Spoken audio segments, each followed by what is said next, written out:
네, 새해 두 번째 주일을 맞이했습니다. 우리는 작년 두 번째 주일부터 산상순에서 말씀하신 8가지 복에 대한 말씀을 들었습니다. 기억나시죠? 1년 전 얘기인데 8가지의 말씀을 10주에 걸쳐 들었는데 한 주에 하나의 복을 들었는데 왜 10주에 걸렸을까요? 왜 그랬을까요? 기억나세요? 마지막 2주를 주기도문을 했습니다. 예, 기억나시죠? 그러니까 팔복과 주기도문은 절대로 떼어내서 볼 수 없는 겁니다.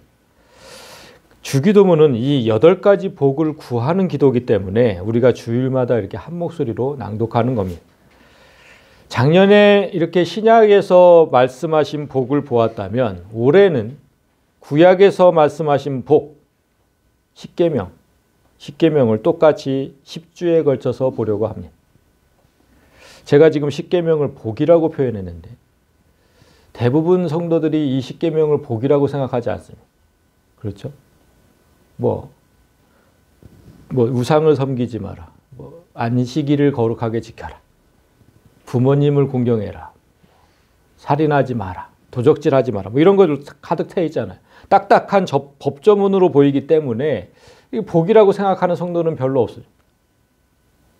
그래서 우리는 십계명에 대한 오해부터 풀고 가야 합니다. 먼저 알아야 할 건 성경 어디에도 십계명이라는 단어가 없다는 겁니다.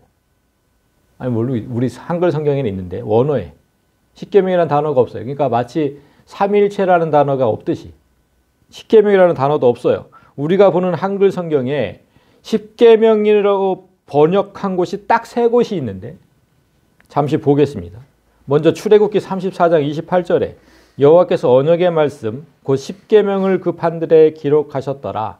여기서 십계명이라고 번역을 해놨고 또 신명기 4장 13절 여호와께서 그의 언약을 너희에게 반포하시고 지키라 명령하셨으니 곧 십계명이며 두 돌판에 친히 쓰신 것이다.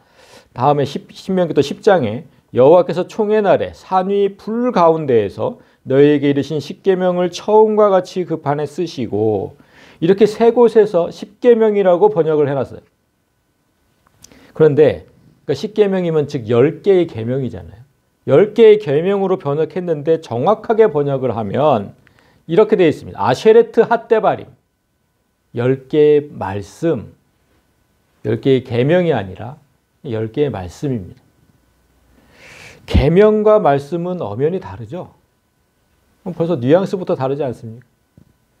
계명은 우리의 동의와 상관없이 하나님께서 일방적으로 내린 지시, 그런 명령 이렇게 생각되지 않습니다. 그렇죠? 그러나 이 10개의 말씀은 지키지 않으면 형벌을 받는, 그래서 마지못해 지켜야 하는 그런 딱딱한 법조문이 아닙니다. 10개의 말씀으로 되어 있어요. 그러면 10개의 말씀이 어떤 성격의 말씀인지를 이제 분명하게 보여주는 게 지금 여기 여호와께서 언약의 말씀 10개의 말씀을 그 판들에 기록하셨다 이렇게 되는 거잖아요. 언약의 말씀이라는 거거든요. 또 그의 언약을 하나님의 언약을 10개의 말씀 이렇게 얘기를 했잖아요. 그러니까 언약의 말씀이라는 거예요. 이 10개의 말씀은 언약은 어느 한쪽이 일방적으로 지시하는 게 아니잖아요. 두 당사자가 합의하고 그것을 명시한 것 그게 언약이잖아요. 그러니까 일방적인 게 아니라니까요. 십계명이. 우리가 몇 주 전 그래서 언약식 장면을 봤어요. 신의 산에서 하나님 임재하시는 거 이런 얘기하면서 그 다음에 분명히 언약식 하는 것도 봤잖아요. 언약이라니까요. 언약. 십계명. 따라서 이 10개의 약속은 잘 지키면 보상이 따른다. 그런 언약이거든요. 그 10개의 언약을 구분해 보면 여러분 십계명을 요즘에는 정말 교회들마다 십계명을 별로 얘기를 하지 않아가지고 우리 어렸을 때는 십계명을 외웠는데 기억하세요? 십계명? 첫 번째 계명부터 10개 십계명까지 다 외울 수 있으세요? 정말 안 했기 때문에 잘 이제 헷갈려. 뭐가 있는지. 대충 이제 첫 번째부터 네 번째 계명은 어떻게 구분할 수 있습니까? 첫 번째부터 네 번째 계명은 하나님을 사랑하라고 이제 요약할 수 있고 그다음에 5번째부터 10번째까지는 인간, 사람을 사랑해라. 그렇게 요약을 할 수가 있잖아요. 그래서 예수님도 이 10개의 언약을 두 가지 그렇게 하나님을 사랑하고 사람을 사랑하는 걸로 나누셔서 얘기를 했거든요. 자, 마태복음 22장에 보면 예수께서 이르시되 내 마음을 다하고 목숨을 다하고 뜻을 다하여 주 너의 하나님을 사랑하라 하신 것이 이게 첫 번째 계명이고, 그러니까 1부터 4계명을 줄인 거죠. 그 다음에 두 번째, 둘째도 그와 같으니 네 이웃을 내 자신과 같이 사랑하라. 이게 두 번째 계명이다. 이 두 계명이 온 율법과 선지자의 강령이다. 온 율법과 선지자는 뭡니까? 성경이에요, 성경. 성경의 강령이다. 그러니까 10개를 2개로 확 줄이시고 이 두 계명이 성경을 요약한 것이다. 이렇게 얘기하신 거예요. 여기서 지금 강령이라고 번역을 해놨는데, 강령이라고 번역된 단어 원뜻은 매달려 있다는 거예요. 어디에 매달려 있다. 이게 무슨 뜻이냐면 이 두 계명이 기둥처럼 서 있어요. 딱 기둥처럼 서 있고 성경의 모든 말씀이 이 기둥에 다 매달려 있는 거예요. 그러니까 모든 성경 말씀이 그냥 십계명이잖아요. 십계명. 그죠? 그런 뜻이에요. 그러니까 십계명은 성경을 요약한 것이다. 그런데 예수님께서 이 10개의 말씀을 지금 계명이라고 부르시잖아요. 계명. 그죠? 계명이라고 부르시죠? 두 계명. 좀 전에 십계명은 분명히 10개의 말씀이라고 했는데 왜 예수님은 계명이라고 부르실까? 이것도 궁금하죠. 사실 근데 구약에서도 십계명을 계명이라고 부르는 곳이 있습니다. 대표적으로 이제 신명기 5장을 보면 그들이 항상 이 마음을 품어 나를 경외하며 내 모든 계명을 지켜서 그들과 그 자손이 영원히 복받기를 원하노라. 하나님께서 이렇게 말씀하신 적이 있죠. 그러니까 십계명은 오늘 우리가 함께 읽었던 본문 출애굽기 20장에 기록되어 있고 또 한 군데 기록되어 있는 데가 있어요. 그게 신명기 5장입니다. 근데 출애굽기에 기록된 말씀은 그 당시 이제 모세가 직접 받았을 때를 기록한 것이고, 신명기 말씀은 뭘까요? 모세가 받은 후에 40년 후에 광야 생활 다 끝나고 가나안 들어가기 직전에 그 40년을 회고하면서 이렇게 우리가 십계명을 받지 않았느냐, 그거에 써놓은 거예요. 그거 40년 후에 써놓은 거, 그렇게 써놓은 거예요. 그래서 하나님은 지금 이스라엘 백성이 가나안 땅에 들어가기 직전에 그 땅에 들어가서 이 모든 계명을 지켜서 복받기를 원한다고 하시는 거거든요, 지금. 그러니까 십계명은 분명히 언약이지만 반드시 지켜야 할 계명처럼 생각을 해서 반드시 복을 좀 받으라는 거예요. 너와 나 둘이서 언약이지만 계명처럼 생각해라. 계명처럼. 그래서 꼭 복을 받아라. 꼭. 이런 뜻에서 지금 계명이라고 하시는 거거든요. 그러니까 우리가 사회적으로 합의된 우리나라 이 법을 지키면 나라의 보호를 받듯이 하나님과 맺은 언약도 그와 똑같은 거예요. 지키면 복을 받는다. 그래서 제가 복이라고 표현하는 겁니다. 그런데 일부 사람이 신약 시대는 믿음으로 구원을 얻는 시대니까 구약의 율법은 필요 없다 이렇게 주장하면서 율법 폐기론을 말하는 사람들이 꽤 있습니다. 그렇잖아요. 믿음으로 이제 구원을 얻는다고 우리가 다 믿잖아요. 그러니까 율법이 무슨 소용이냐 도대체. 믿음으로 구원을 얻는 건데. 그러니까 율법은 폐기해야 된다 이렇게 얘기하는 사람이 있어요. 근데 분명히 지금 예수님이 뭐라 그러셨어요? 여기서. 십계명이 성경 전체를 요약한 거라고 하지 않았습니까? 성경 전체를 요약한 것이다. 그런데 그들이 말하는 그 은혜 시대에는 그러면 예수님도 제외하는 거예요? 십계명이 성경 전체를 요약한 건데 십계명이 없어도 된다 이렇게 얘기를 하면 참 답답한 거죠. 그러니까 아무것도 모르고 그렇게 얘기하는 거예요. 지켜야 되는 거, 반드시 지켜야 되는 거. 성경도 분명히 그렇게 말씀을 하시죠. 신명기 5장 3절에 보면 이 언약은 여호와께서 우리 조상들과 세우신 것이 아니요 오늘 여기 살아있는 우리와 세우신 것이다. 그러니까 신약이든 구약이든 성경을 읽으면서 오늘 살아있는 나에게 주신 말씀이라고 생각하지 않는 사람은 성경을 읽을 자격이 없어요. 그렇게 생각하면 읽을 자격, 구약을 보면서 이거는 뭐 폐기해야 돼. 그러면 읽을 자격이 없는 거예요. 성경을 그냥. 이 십계명 또한 구약 사람들과 세우신 게 아니라 우리 조상들과 세우신 게 아니라니까요. 오늘 살아있는 우리에게 주신 것이다. 이렇게 믿는 자들만 이 언약의 당사자가 되고 하나님의 복을 받을 자격도 있는 겁니다. 그렇게 믿는 사람들만. 그래서 새해가 되면 여러분 지금도 뭐 그런 인사를 많이 나누실 거예요. 새해 복 많이 받으십시오.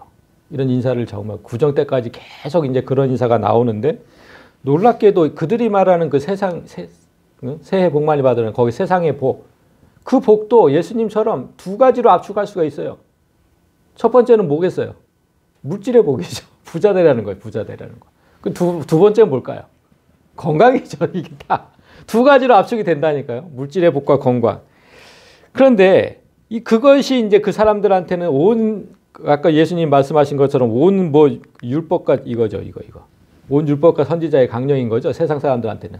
그 두 개가. 그런데 우리한테는 분명히 지금 예수님 말씀하신 것처럼 하나님을 사랑하고 사람을 사랑하는 그 두 강령을 반드시 지켜서 하나님께서 주시는 복을 누리는 그런 새해가 되시기를 소망합니다. 자, 이제 본문으로 들어가 보겠습니다. 자, 본문 20장 1절. 하나님이 이 모든 말씀으로 말씀하여 이르시되, 이렇게 시작합니다. 시내산에서 40일을 머물면서 이제 하나님께 십계명을 받아갖고 딱 내려와서 첫 번째로 한 말이 이거예요. 백성들 앞에서 하나님이 이 모든 말씀으로 이렇게 말씀하셨습니다. 하나님이 이렇게 말씀하셨습니다, 여러분. 이렇게 얘기한 거예요. 새해 들어서 제게 정말 작은 소망이 하나 있다면 이 땅의 모든 강단에서 이런 설교가 회복되기를 원합니다. 이곳에 서서 자기 뜻대로 좀 말하지 말고, 뭐 어느 유명한 신학자가 이렇게 얘기했다, 이렇게 얘기하지 말고, 어느 유명한 목사가 이렇게 얘기했습니다, 이렇게 얘기하지 말고, 제발 오직 하나님께서 이렇게 말씀하셨다, 그 설교만이 이곳에 있기를 원합니다. 아멘. 지금 모세가 그렇게 얘기를 하면서 시작합니다. 2절을 보시면, 나는 너를 애굽 땅 종되었던 집에서 인도하여 낸 내 하나님 여호와니라. 하나님이 이 말부터 하셨다는 거예요. 이 말씀부터. 그러니까 2절은 뭐냐면, 우리가 지금 3절부터 십계명이 시작되잖아요. 그러니까 2절은 십계명을 소개하기 전에 나오는 서언, 머릿말 같은 겁니다. 그러니까 십계명을 설명을 하는 거예요. 설명을. 십계명을 주시는 목적이 무엇인지, 언약의 당사자가 누군지, 그 두 당사자의 그 관계는 뭔지, 이런 것들을 적어놓은 게 이 2절이에요. 언약의 당사자 누굽니까? 여기서 보면 하나님과 이스라엘이잖아요. 그리고 그 두 당사자의 관계도 나오죠. 구원자와 구원받은 자예요. 관계가 그래요. 그렇죠? 구원자와 구원받은 자. 그런데 여기서 하나님께서 당신의 이름을 밝히십니다. 나는 내 하나님 여호와다. 여호와라는 이름을 밝히고 있어요.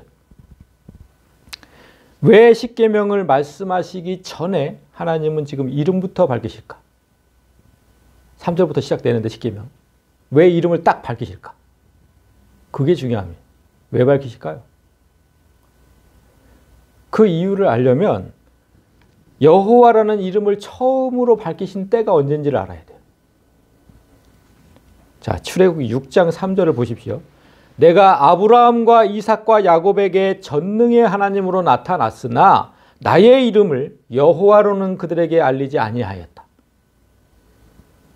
그러니까 아브라함과 이삭과 야곱에게는 단지 하나님으로만 나타났다는 거예요. 하나님으로만. 그 여호와라는 이름을 밝히지 않았어요. 그렇게 하나님으로 나타나서 그들에게는 그냥 가나안 땅을 주겠다는 약속만 했을 뿐이다. 자, 4절. 가나안 땅, 곧 그들이 지금 거류하던 땅을 그들에게 주기로 그들과 언약하였다. 아브라함, 이삭, 야곱 가나안 땅에 거주하고 있었잖아요. 지금 니들이 거주하는 땅을 그들에게 주기로 약속을 했었다. 이렇게 얘기하시는 거예요. 그 다음에 애굽 사람이 그런데 지금 400년이 지금 이때는 그랬는데 이때는 그랬는데 400년이 지난 지금 400년이 지난 애굽에서 400년 동안 종살이하고 지금 십계명을 주신 거니까 그 400년이 지난 지금 내 이름을 밝히는 이유가 뭔지를 말하겠다 이거예요. 애굽 사람이 종으로 삼은 이스라엘의 자손의 신음소리를 내가 듣고 나의 언약을 기억한 아브라함, 이삭, 야곱에게 했던 언약, 그 언약을 내가 지금 기억했다.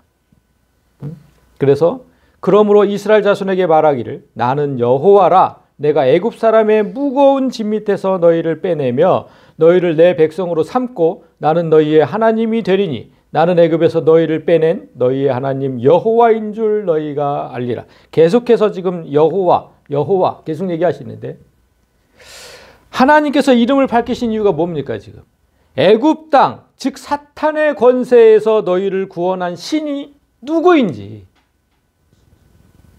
그걸 똑바로 가르쳐 주시는 거예요. 여러 신이 애굽에 신이 좀 많았습니까? 여러 신이 있는데 너희를 그 애굽에서 건져낸 신, 그 사탄의 땅에서 건져낸 신, 그 여호와라는 신이다. 그거 알려주시는 거예요. 똑바로 알아라니까. 똑바로 알아라.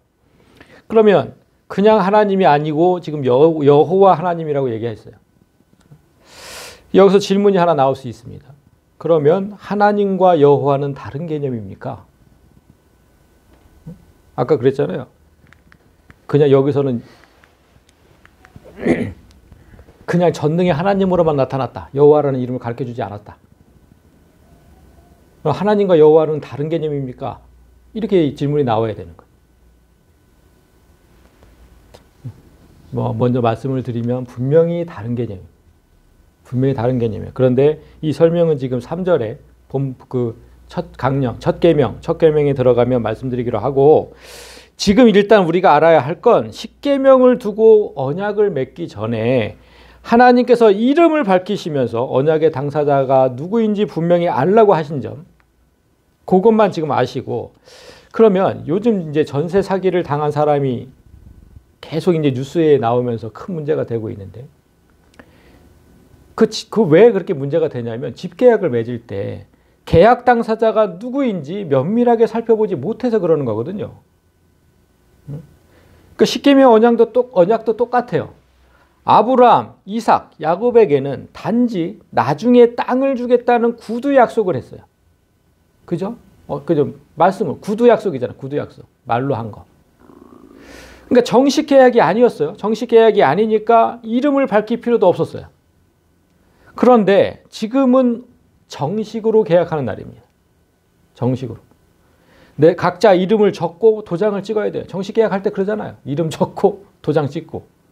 그래서 하나님이 지금 이름을 밝히신 거거든요. 그러니까 내가 너희를 구원한 구원자다. 내 이름은 이거고. 이렇게 얘기를 하신 거예요. 그러니까 네가 앞으로 살 집의 주인이 누군지 똑바로 알아. 가나안 땅. 네가 앞으로 살 집. 그 주인이 누군지 똑바로 알라.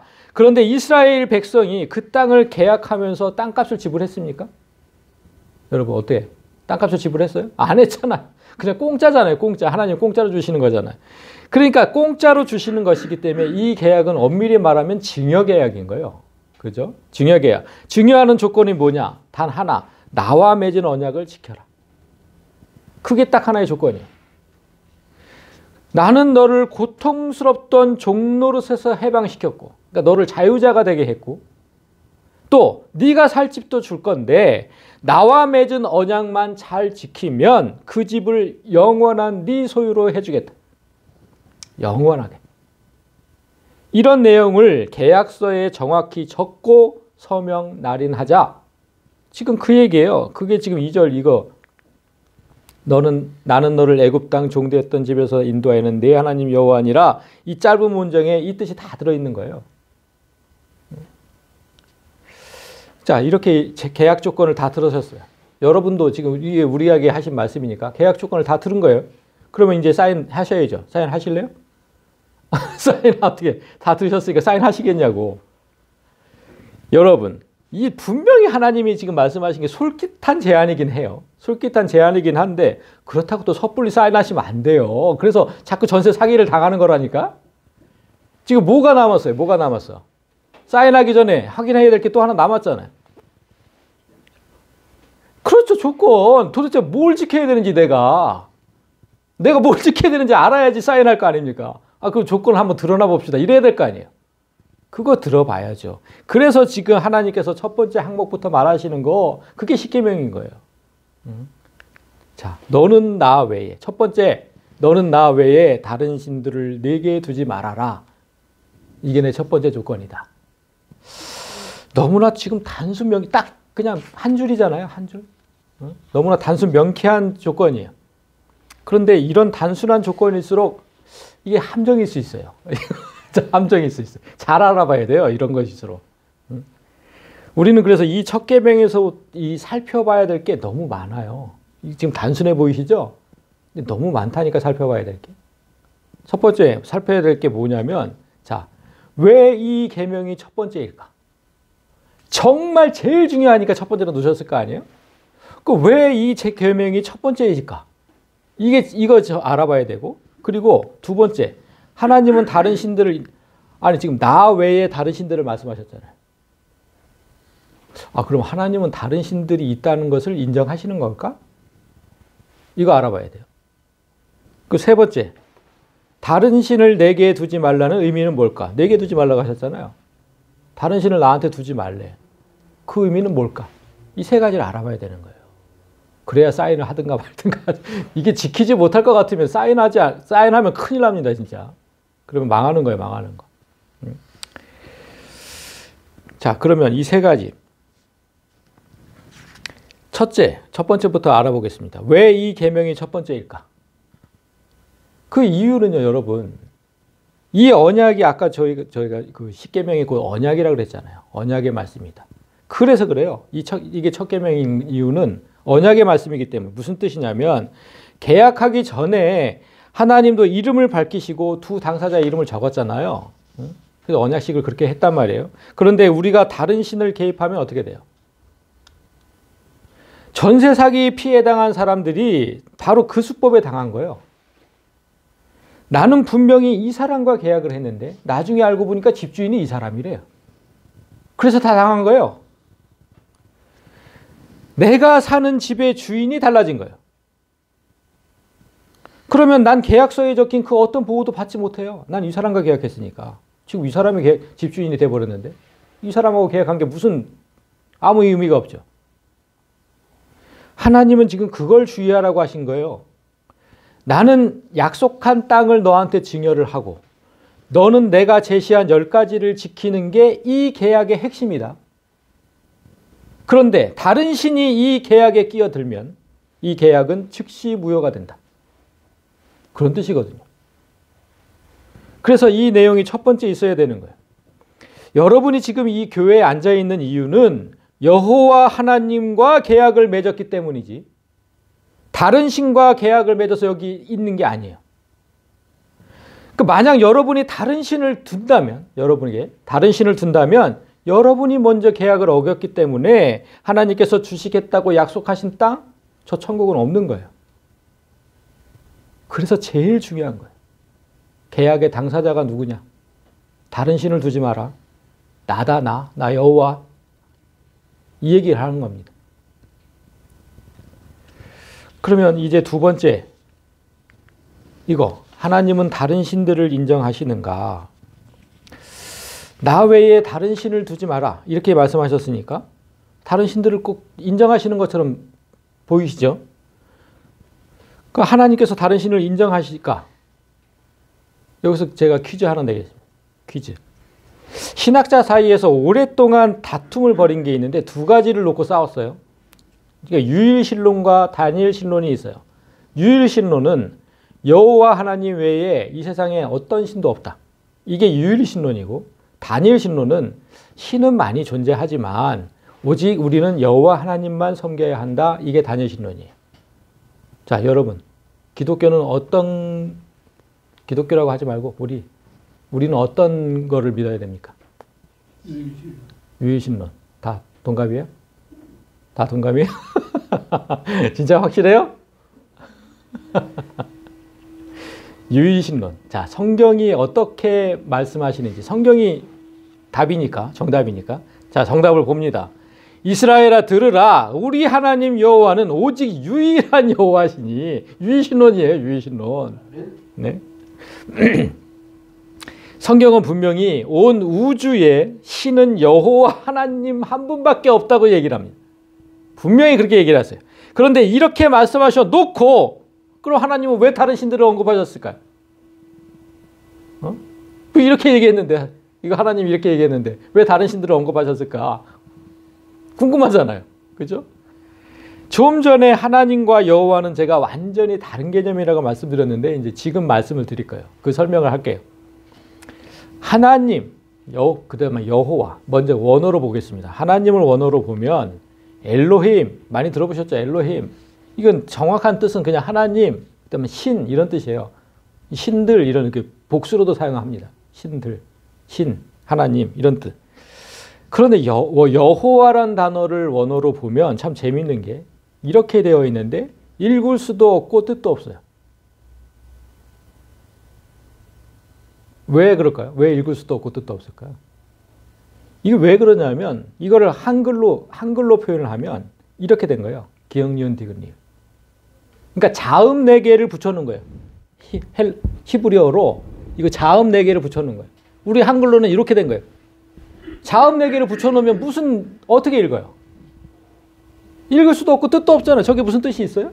아무 뜻도 없지. 지금 여호와라는 단어는 그렇게 돼 있어요. 이렇게 돼 있어요. 자음 4개. 그러면 유대인들은 하나님의 이름을 감히 쓸 수도 없고 입에 담을 수도 없다고 여겼어요. 어떻게 하나님의 이름을 감히 이 죄인된 입에서 이렇게 여겼거든요. 진짜 이런 건 유대인들 닮아야 돼요. 하나님을 생각하는 게. 그래서 이 단어가 나오면 무조건 약속을 했어요. 어떻게? 아도나이로 읽자. 아도나이 들어보셨어요? 이런 뜻입니다. 주님이라는 뜻입니다. 주님. 그러니까 나의 주인이다. 나의 주인된 신. 그러니까 아도나이라고 읽었어요. 그러니까 이 단어가 나오면 아무 뜻도 없지만 읽을 수도 없는 거지만 그냥 기역, 니은, 디귿, 리을 나오면 그냥 주님으로 읽자. 우리가 이렇게 약속하는 거예요, 그냥. 똑같이 이렇게 된 거예요, 이렇게. 이해하셨죠? 그런데 이제 훗날에 이제 신학자들이 이렇게 되면 이제 그 유대인들은 이렇게 약속을 했지만 이렇게 되면 이제 전혀 읽을 수가 없으니까 여기다가 이제 몇 개의 모음을 붙였어요. 몇 개의 모음. 그게 뭐냐면 요거예요, 지금. 예호. 자, 요거 점, 요 3개를 붙였어요. 자, 요거 없잖아요, 지금. 그죠? 요 3개, 요게 모음이에요, 요거 모음 3개. 그래서 모음을 붙이니까 이제 발음이 예호와 이렇게 됐어요. 예호와. 그래서 이제 우리 한글로 번역해서 이걸 여호와라고 우리는 부르는 거고 저쪽 이제 천주교 쪽에서는 야훼 이렇게 읽어요. 그러나 뭐 여전히 이름의 뜻은 없는 건 마찬가지잖아요. 그냥 모음만 붙여서 그냥 이렇게 읽자 이렇게 약속한 것 뿐이지 뜻은 없어요. 뜻은 없어. 아무 뜻이 없어. 그래서 여기서 너무 이상한 거예요, 여러분. 이상하지 않아요? 왜 이상하냐? 지금 삼위일체 성부, 성자, 성령 하나님 이렇게 3분이 있는데 성자 하나님, 예수 뜻이 있죠. 이름의 뜻이 있어요. 그다음에 성령 하나님, 보혜사 이름의 뜻이 있잖아요, 분명히. 근데 왜 성부 하나님, 여호와는 뜻이 없을까? 왜 그럴까요? 이런 걸 고민을 해봐야 돼, 고민을. 왜 성자 하나님, 성령 하나님은 다 뜻이 있는데 성부 하나님 이름은 뜻이 없을까? 여기서 삼위일체를 설명할 수 있거든요. 제가 늘 삼위일체. 그래서 이거를 지금은 설명하면 안 되고 3번째 계명이 뭡니까? 여호와의 이름을 망령되이 읽지 마라. 응? 망령되이 부르지 마라. 그거잖아요. 거기에 여호와의 이름이 나오잖아요. 그때 분명히 제가 설명을 할 거예요. 왜 이름의 뜻이 없는지, 그걸로 어떻게 삼위일체를 설명하는지 3번째 계명 때 설명을 하기로 하고, 자 오늘은 하나님 지금 중요한 거 뭡니까? 이렇게 하나님과 여호와는 다른 개념이라는 거. 분명히 다른 개념인지 아셨죠? 그러니까 하나님은 신이라는 걸 의미하는 거예요. 신이라는 걸 의미하고 여호와는 그 신의 이름. 그러니까 제가 사람이잖아요. 사람 김진욱이잖아요. 근데 사람과 김진욱 완전 다른 개념이잖아요. 이해하셨어요? 신 여호와예요. 그냥 신 여호와. 신과 여호와는 다른 거의 개념. 사람과 김진욱 다른 개념이듯이 그런 개념. 그래서 신명기 6장 4절 이거 이스라엘에 들으라 우리 하나님 여호와는 오직 유일한 여호와시니 이 뜻이 뭐냐면 우리가 믿는 신은 이 세상의 유일한 신이고 여호와란 이름을 가진 신이다. 이런 뜻이에요. 이해하시죠? 우리가 믿는 신은 이 세상의 유일한 신이야. 다른 신은 없어. 유일한 신. 그리고 이름은 여호와다. 이런 그러면 첫 번째 계명의 의미가 좀 더 명확해집니다. 이 첫 번째 계명의 의미가 뭐냐면 온 우주에 다른 신은 없다. 그러니 나 외에 신을 인위적으로 만들지 말아라. 없으니까 제발 좀 인위적으로 니들 마음대로 만들지 말라고. 그런 뜻이에요. 그럼 여기서 또 질문이 나올 수 있어요. 이제 질문이 또 어떤 사람이 이렇게 얘기할 수 있어요. 그러면 저 사탄 마귀 그 신 아닙니까? 그렇잖아요. 아니 귀신, 악신 이렇게 표현하잖아요. 거기 신자가 붙었잖아요. 신자가 귀신, 악신. 아 신자 붙었는데 그것들은 신 아니에요? 아니 선한 신이 있고 악신이 있는 거고 신이 있잖아요.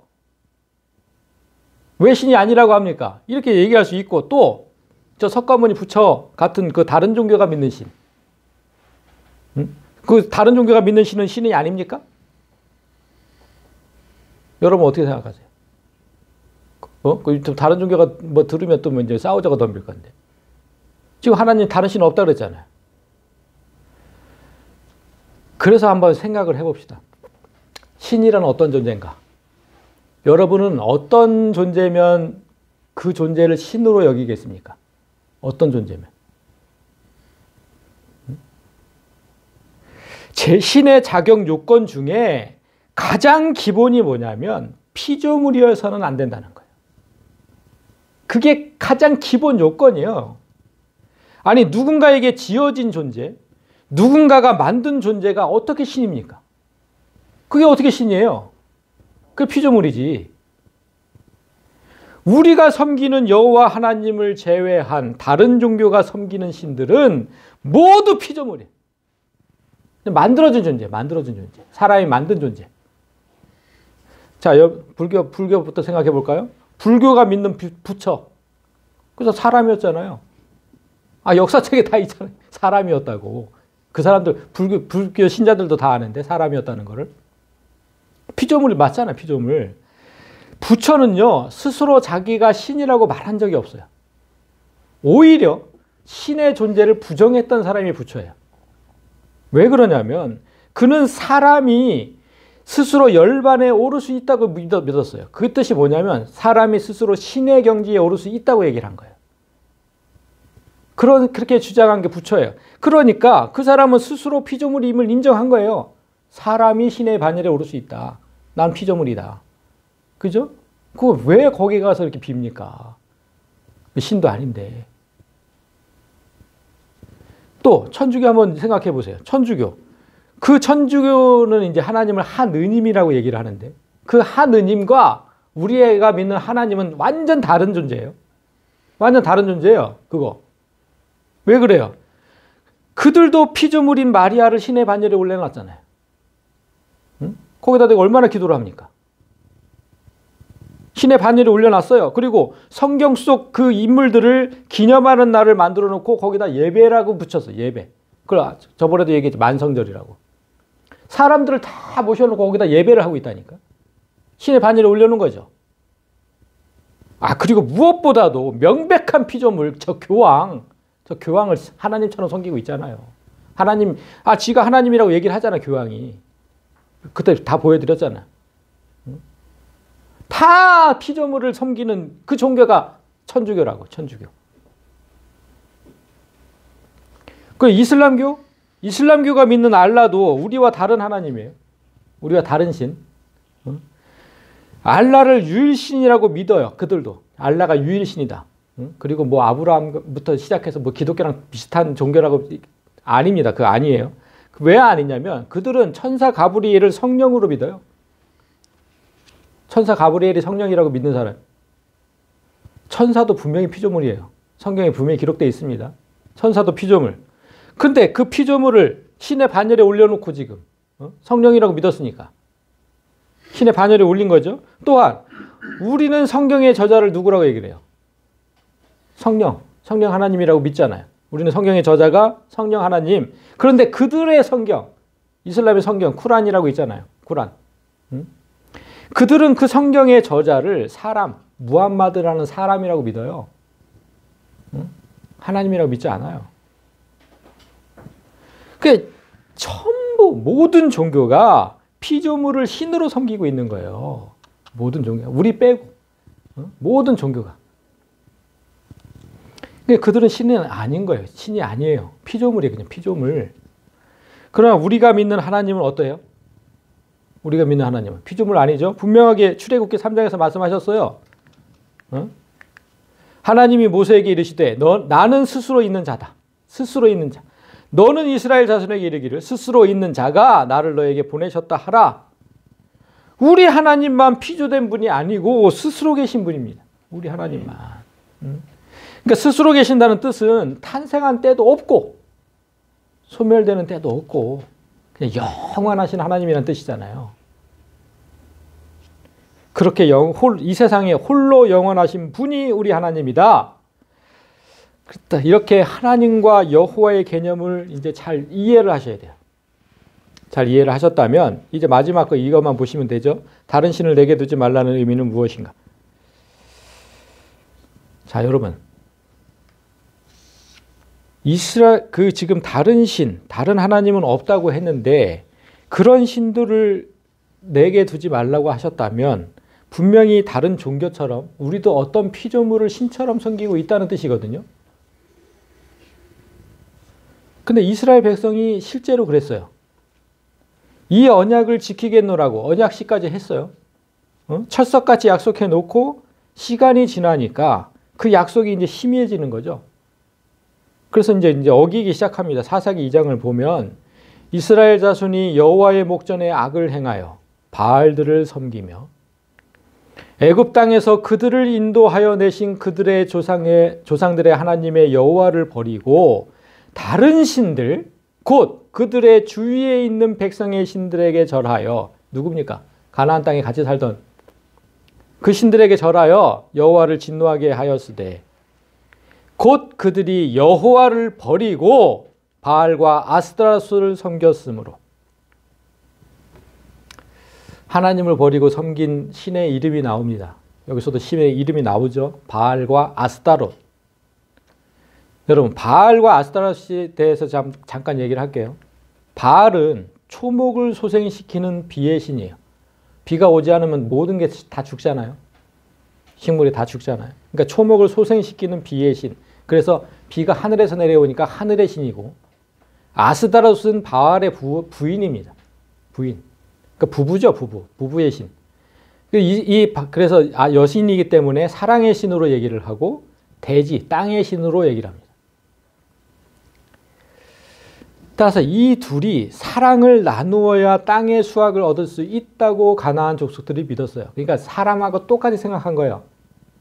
남성이 여성에게 그 씨를 주어야 여성이 생산을 하듯이 그거 똑같이 생각한 거예요. 비가 내려야 땅의 신이 수확을 낸다. 똑같이 생각한 겁니다. 그런데 이들도 부부라서 싸울 때가 있죠. 그렇게 생각한 거예요. 싸울 때가 있다. 그러면 남편인 바알은 아내에게 비를 내리지 않아요.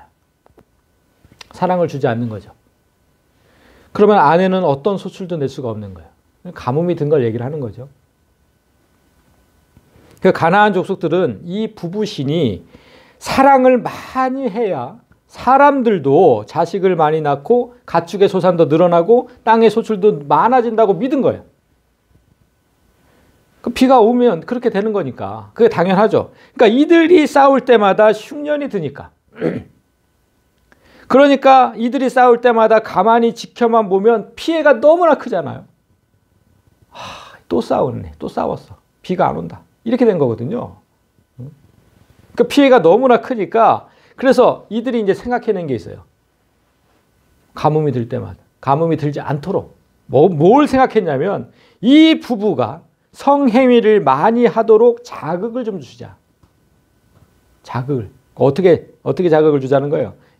바알의 신전에 가서 남성 신도들은 그 신전에 항상 여성 창기들이 있었어요. 여성 창기들하고 성행위를 하고, 여성 신도들은 미동, 어린 남자들과 성행위를 했어요. 그러니까 자기들을 보고 지금 성욕구를 느끼라고, 그러니까 포르노 영상을 틀는 거랑 똑같은 거예요. 자기들을 보고 성욕구를 좀 느껴라. 성행위를 해서 좀 비도 좀 많이 내리고 이렇게 하라는, 이게 그들의 예배 행위였어요. 바알의 신전에서 항상 그런 예배의 행위가 이루어졌어요. 그 바알 숭배자들은 그래서 이런 의식을 신성한 매춘이다 이렇게 불렀어요. 신성한 매춘. 그리고 이런 행위가 결국 땅을 기름지게 하고 모든 것을 풍족하게 한다고 믿은 거예요. 그런데 이스라엘 백성이 이런 행위에 참여한 겁니다. 여러분, 이스라엘 백성이 그런 행위에 참여했다고요. 육체적으로도 배우자 외의 사람과 성행위를 했으니까 분명히 간음한 것이고, 영적으로도 하나님 외에 다른 신을 섬긴 거니까 간음한 거예요. 영적 간음한 거예요. 그런데 그들이 이 추악한 일에 참여한 이유가 대체 뭘까? 하나님 말씀하신 것과 너무나 다른 저 추악한 일에 왜 참여를 했을까? 바알 신봉자들처럼 경제적 풍요를 바랐기 때문이에요. 그거밖에 없어요. 자, 생각해 보세요. 이스라엘이 가나안 족속을 다 쫓아내지 못하고 같이 살았죠. 그 원래 원주민들하고 같이 살았어요. 근데 그 원주민들은 그 땅에 오래 살았기 때문에 그 땅을 잘 알고, 그리고 계속해서 농사를 지어 왔으니까 농사의 신이죠. 농사의 신. 아주 농사에 대해서는 빠삭할 거 아닙니까? 근데 이스라엘 백성은 어때요? 애굽에서 400년 동안 뭐하고 살았어요? 벽돌 만들었어요. 벽돌. 그 벽돌로 성을 쌓고 막 피라미드도 만들고 그 짓 하다 왔잖아요. 그리고 광야 40년 동안 또 뭐 했습니까? 농사 지었습니까? 어떻게 농사를 지어요? 맨날 옮기는데 하나님이 주신 만나 매출하게 먹고 살았잖아요. 농사라고는 농자도 모르는 거예요. 이스라엘 백성은. 그러니까 가나안 원주민들이 신전에 가서 성행위를 하고, 그러니까 바알이라는 신을 섬기니까 그들의 소출은 많고 항상 잘 먹고 잘 산다고 여기는 거예요. 우리는 맨날 이렇게 소출도 안 나오는데, 아, 저렇게 하니까 많이 나오는구나, 소출이. 이렇게 생각하는 거예요. 우리가 우상을 섬기는 가장 큰 원인이 바로 그겁니다. 돈, 경제적 풍요. 이것 때문에. 그러니까 아, 저렇게 하니까 잘 사는구나. 우리 항상 그래요. 부자들 보면서, 잘 사는 사람 보면서, 아, 저렇게 했어야 되는데, 우리도. 아, 저렇게 했어야 되는데, 나도. 그래야 잘 살 수 있었는데. 이거잖아요. 똑같은 거라니까 지금 이스라엘 백성들이 가나안 족속 보고 한 얘기가. 돈. 그래서 오늘날 우리에게도 가장 큰 우상은 돈이 맞아요. 사람에게 전지전능한 신은 하나님이 아니라 돈입니다. 돈. 돈으로 안 되는 게 있나요, 여러분? 전지전능하잖아요. 돈이 전지전능한 신이 된 시대입니다, 지금이. 그래서 인간은 돈을 주지 않는 하나님 대신에 풍요의 신을 섬기게 되었고, 그 신이 원하는 대로 살게 됐어요. 그러니까 하나님은 이 모든 행위를 지금 음행이라고 하신 거예요. 사사기 2장 17절에 그들이 그 사사들에게도 순종하지 아니하고, 그러니까 하나님 종들에게도 순종하지 아니하고 오히려 다른 신들을 따라가 음행을 했다. 성도들이 아무리 여기서 목사가 뭐라고 외쳐도 순종하지 아니하고 결국 만문신, 그 신을 따라가서 음행을 했고, 자, 호세아 4장 12절엔 더더욱 내 백성이 나무에게 묻고 그 막대기는 그들에게 말을 했다. 이는 그들이 음란한 마음에 미혹되어 하나님을 버리고 음행하였음이니. 이제 뭐 어떤 바알 같은 그런 신적인 존재도 아니고 나무. 그러니까 바알에게 빌든 나무에게 빌든 사람이 경제적 풍요를 위해서 하나님 대신에 다른 신에게 도움을 구하는 행위, 이걸 하나님은 명백한 음행이다 이렇게 얘기하는 거예요. 음행. 다른 신을 사랑했으니까 하나님 대신에. 그런데 문제는, 더 큰 문제가 있어요. 더 큰 문제가 뭐냐면 그 더러운 음행을 어디에서 저질렀느냐. 어디에서 저질렀을까? 너는 나 외에는 이렇게 되어 있는데 이 외에는 이라고 번역된 단어를 제가 보여드릴게요. 이 알파나이 이렇게 되어 있어요. 알파나이를 외에는 이렇게 번역을 한 건데 정확한 뜻은 파나이, 그러니까 파님이라는 얼굴과 알이라는 전치사가 붙은 거예요. 그래서 얼굴 앞에서 이런 뜻이에요. 얼굴 앞에서. 따라서 우리에게 주신 첫 번째 계명의 정확한 의미를 이제 해석이 됐으니까 보여드리면 너는 내 얼굴 앞에서 다른 신들과 음행을 저지르지 말라. 이게 정확한 번역이에요. 내 얼굴 앞에서 그 짓 하지 마라. 성경이 하나님과 우리의 관계를 뭐라고 얘기를 하죠? 주로 이제 우리는 하나님의 자녀다 이렇게 얘기를 하죠. 그리고 또 하나 있어요. 우리는 하나님의 뭐다? 네? 신부, 아내. 그렇게 얘기를 하죠.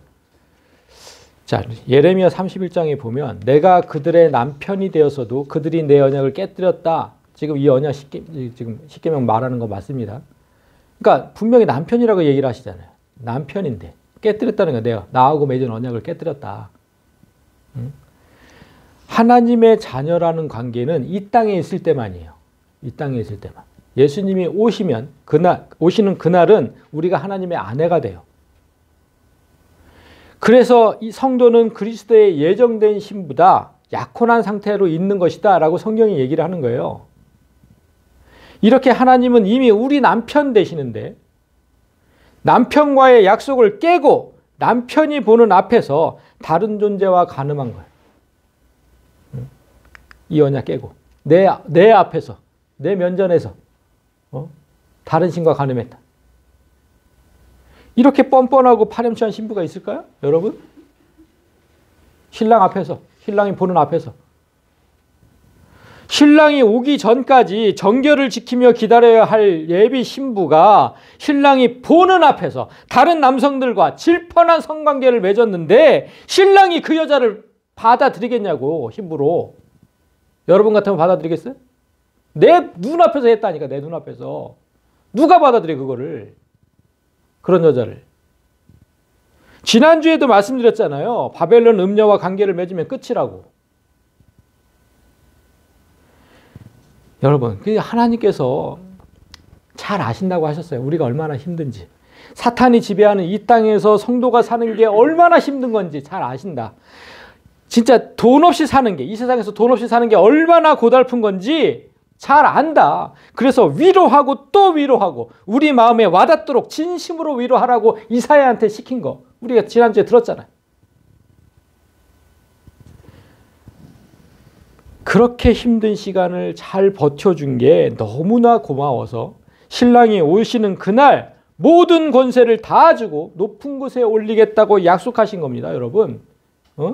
쉬우면 누가 못합니까? 쉬우면. 너무나 어려우니까. 너무나 어려운 거 아신다고요. 그래서 그걸 잘 버티면, 끝까지 지지 않고 승리하면 다 주신다고 약속하시잖아요. 그런데 그렇게 분명히 말씀하셨는데 제가 지난주에 그 유퀴즈라는 프로그램을 보면서 경악을 금치 못했어요. 유퀴즈 그거 아세요? 유재석 씨가 하는 프로.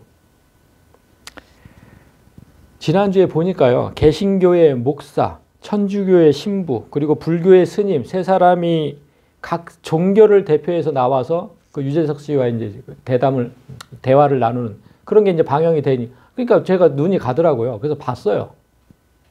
뭔데 저 세 사람이 그러니까 목사, 스님, 신부 세 사람이 모여서 무슨 얘기를 할까? 너무 궁금하잖아요. 난 할 얘기가 없을 것 같은데. 그래서 봤어요, 유심히. 중간, 보니까 진짜 중간중간에 저건 아닌데, 목사님이 얘기할 때마다, 저건 아닌데 하는 게 계속 마음에 걸렸는데, 그래서 진짜 그걸 참고 봤는데, 결국 마지막에 가서 그 목사가 사고를 치더라고요. 뭔 사고를 쳤을까요? 그 목사님 가라사대, 이제 시대가 변했으니, 특정 종교를 믿으라고 말하기보다는 종교들끼리 화합하고 잘 지내는 게 중요하다는 겁니다. 목사의 입에서 나왔다고 제가 상상도 하지. 지금까지 여러 종교가 공존하면서 세워온 가치들이 있는데 그 가치들을 소중하게 여기고 살았으면 좋겠다. 이렇게 얘기를 하더라고요. 지금 기독교가 이렇게까지 무너진 겁니다, 여러분. 성도가 얘기한 게 아니에요. 목사가 얘기한 거야, 이게. 하나님께서 주신 첫 번째 계명은 내 앞에 다른 신을 두지 마라. 내 앞에서 다른 신은 없으니까. 이 우주 가운데 절대로 없으니까 절대로 다른 신을 만들지 말라고 하셨는데 다른 신도 인정해 주자는 겁니다, 지금. 그 목사가 말하는 모든 신이 공존하면서 세운 소중한 가치, 그게 뭘까요? 나 그게 너무나 궁금했어요. 바알 추종자들과 목숨을 걸고 싸운 엘리야는 뭐가 됩니까? 그 사람은 왜 목숨을 걸고 싸웠을까? 수많은 죽을 고비를 넘기면서 다른 신을 믿는 사람들을 일부러 찾아가서 세상의 신은 오직 여호와 하나님 한 분밖에 없고 우리를 구원하실 분은 오직 예수 그리스도밖에 없다고 외친 바울은 또 뭐가 됩니까? 다 이방 종교들한테 가서 그렇게 외친 거 아니에요? 없다고, 다른 신은 없다고. 그 바울은 도대체 뭐가 되냐고. 모든 종교가 우리 기독교를 꼴통 종교라고 비아냥 됐었어요. 그런데 지금은 이제 기독교 내에서도 유일신론을 주장하면 꼴통이라고 이제 비아냥되는 거예요. 이렇게 기독교가 타락한 거예요, 이제. 우리 교단 비롯해서 뭐 한두 개? 그 교단만 그냥 유일신론이에요. 나머지는 다 이제 단일신론으로 간 거예요, 단일신론으로. 모든 신을 인정해 주자.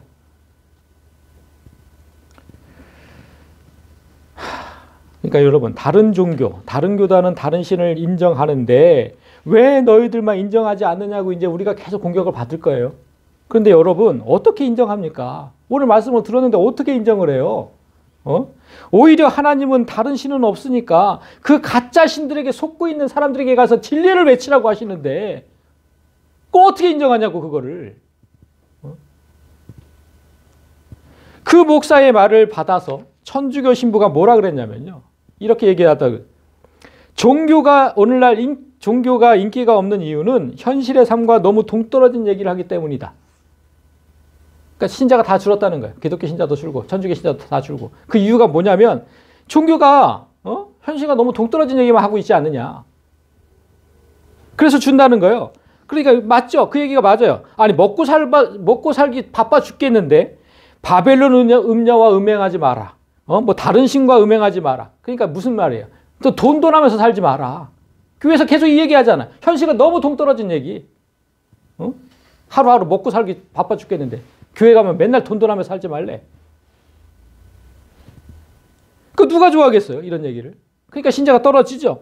그럼에도 우리는 그렇게 현실과 동떨어진 얘기를 해야 하는 사람들이에요, 여러분. 어쩔 수가 없어요. 이 세상은 잠시 마귀가 주인이라고 얘기했잖아요. 그런데 우리가 어떻게 이 현실에 대해서 얘기하냐고. 마귀 세상을 뭐하러 얘기를 하냐고, 우리가. 우리는 하나님 나라를 얘기를 해야죠. 하나님 백성이니까. 그래서 데살로니가 전서에서 이렇게 얘기를 해요. 자, 우리의 권면, 우리가 이렇게 설교하고 밖에 나가서 복음을 전하고 이런 거, 우리의 권면은 간사함이나 부정에서 난 것이 아니다. 사람들을 기쁘게 하려고, 사람들 뭐 듣기 좋게 이렇게 간사함이나 부정에서 난 것이, 속임수로 하는 것도 아니다. 우리의 권면은 그럼 뭐예요?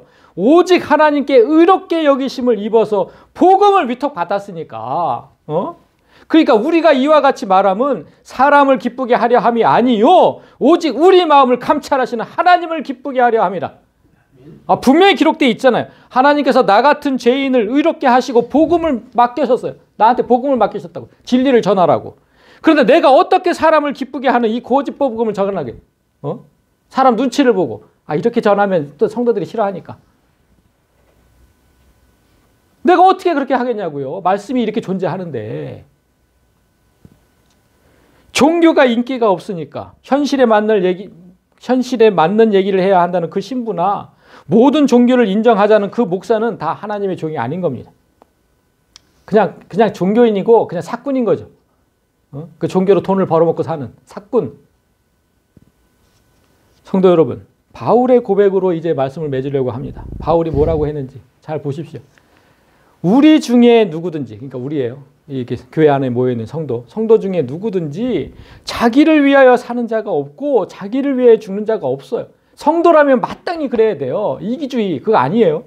자기 때문에 사는 자가 단 한 사람도 없어. 성도는 우리가 살아도 주를 위하여 살고 죽어도 주를 위하여 죽나니 그러므로 사나 죽으나 우리가 주의 것이로다.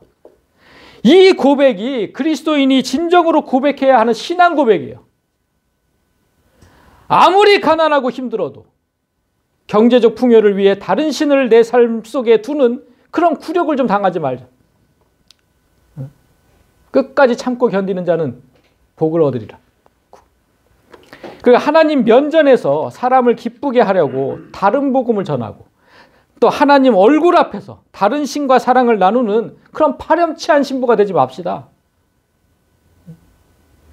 주께서 다시 오시는 그날까지 살아도 주를 위해 죽어도 주를 위해 모든 상황에서 기꺼이 죽을 수 있는 그런 성도들과 함께 신앙생활을 할 수 있기를 진심으로 소망합니다.